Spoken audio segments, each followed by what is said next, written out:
ಕಾರ್ತಿಕ ಮಾಸದ ಅಂಗವಾಗಿ ಶ್ರೀನಿವಾಸಪುರ ಪಟ್ಟಣದ ಶ್ರೀ ಲಕ್ಷ್ಮೀ ನರಸಿಂಹಸ್ವಾಮಿ ದೇವಾಲಯದಲ್ಲಿ ಲಕ್ಷ ದೀಪೋತ್ಸವ ಸಮಿತಿ ಹಾಗೂ ಭಕ್ತ ಮಂಡಳಿ ವತಿಯಿಂದ ಪಕ್ಷಾತೀತವಾಗಿ ಲಕ್ಷ ದೀಪೋತ್ಸವ ಕಾರ್ಯಕ್ರಮವನ್ನು ಅದ್ಧೂರಿಯಾಗಿ ಹಮ್ಮಿಕೊಳ್ಳಲಾಗಿತ್ತು. ಈ ವೇಳೆ ಸಾವಿರಾರು ಭಕ್ತರು ಸಾಕ್ಷಿಯಾದರು. ಕಾರ್ಯಕ್ರಮದಲ್ಲಿ ಪಾಲ್ಗೊಂಡು ಮಾತನಾಡಿದ ಮಾಜಿ ಸ್ಪೀಕರ್ ಕೆಆರ್ ರಮೇಶ್ ಕುಮಾರ್, ಕಾರ್ತಿಕ ಮಾಸದಲ್ಲಿ ಕೆಲವರು ಪವಿತ್ರ ನದಿ ತೀರಗಳಲ್ಲಿ ಜಲಸ್ನಾನ ಮಾಡುತ್ತಾರೆ. ಅಲ್ಲದೆ ಈ ಮಾಸದಲ್ಲಿ ಶಿವ ಮತ್ತು ವಿಷ್ಣು ಮಂದಿರಗಳಲ್ಲಿ ಸೂರ್ಯೋದಯಕ್ಕೆ ಮುನ್ನ ಮತ್ತು ನಂತರ ಭಗವಂತನ ಪ್ರೀತ್ಯರ್ಥವಾಗಿ ಜ್ಯೋತಿಯನ್ನು ಬೆಳಗುತ್ತಾರೆ ಎಂದು ತಿಳಿಸಿದರು. ಶಾಸಕ ಜಿಕೆ ವೆಂಕಟ ಶಿವಾರೆಡ್ಡಿ ಮಾತನಾಡಿ, ಇಂದು ದೇವಸ್ಥಾನಗಳು ನೆಮ್ಮದಿ ತಾಣಗಳಾಗಿವೆ.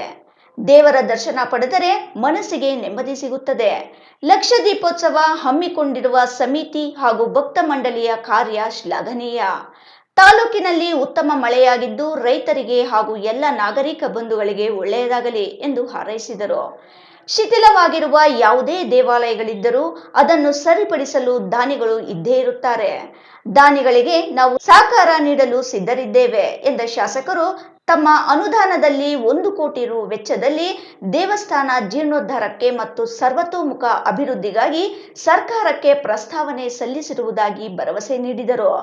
ಅನುದಾನ ಬಂದ ತಕ್ಷಣವೇ ದೇವಾಲಯದ ಸಮಗ್ರ ಅಭಿವೃದ್ಧಿಗೆ ಕ್ರಮ ಕೈಗೊಳ್ಳಲಾಗುವುದು ಎಂದರು.